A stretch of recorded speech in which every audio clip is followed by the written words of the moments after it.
काही वेळेस मितव्ययी म्हणजेच काटकसरी असल्याबद्दल गरिबांचे कौतुक केले जाते, परंतु गरिबाला काटकसर करण्याचा सल्ला देणे विचित्र आणि अपमानकारक आहे. ते म्हणजे एखाद्या उपासमार होत असलेल्या व्यक्तीला कमी खाण्याचा सल्ला देण्यासारखे आहे.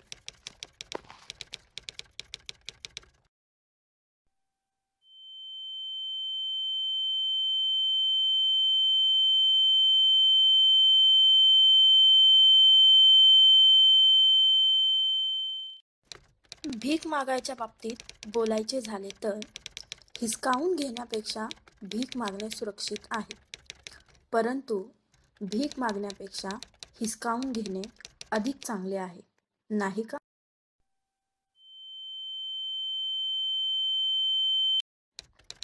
कृतघ्न, हात राखून खर्च न करणारी, असमाधानी आणि बंडखोर अशी एक गरीब व्यक्ती कदाचित एक खरे व्यक्तिमत्व आहे आणि स्वतःत परिपूर्ण आहे.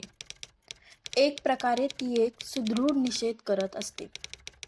सद्गुणी गरिबांबद्दल बोलायचे झाले तर त्यांच्याबद्दल नक्कीच सहानुभूती वाटेल, परंतु कोणी त्यांची प्रशंसा मात्र करणार नाही.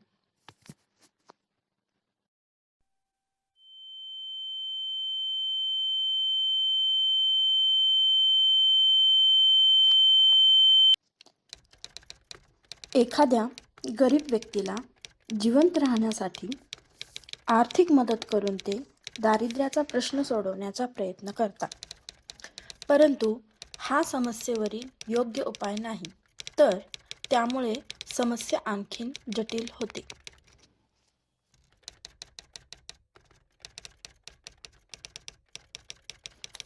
जिथे दारिद्र्यच असंभव असेल अशा समाजाची बांधणी करण्याचा प्रयत्न करणे हेच योग्य ध्येय आहे. परोपकाराच्या मूल्यामुळे हे ध्येय साधण्यात अडथळा निर्माण होत आहे. जसे की सर्वात वाईट मालक हे आपल्या गुलामांशी चांगले वागतात आणि त्यामुळे गुलामगिरीमध्ये जगणाऱ्या व्यक्तींना त्या व्यवस्थेची भीषणता समजत नाही. थोडक्यात परिस्थिती चांगली करण्याचा प्रयत्न करणारे लोकच ती परिस्थिती अधिक बिघडवत असतात.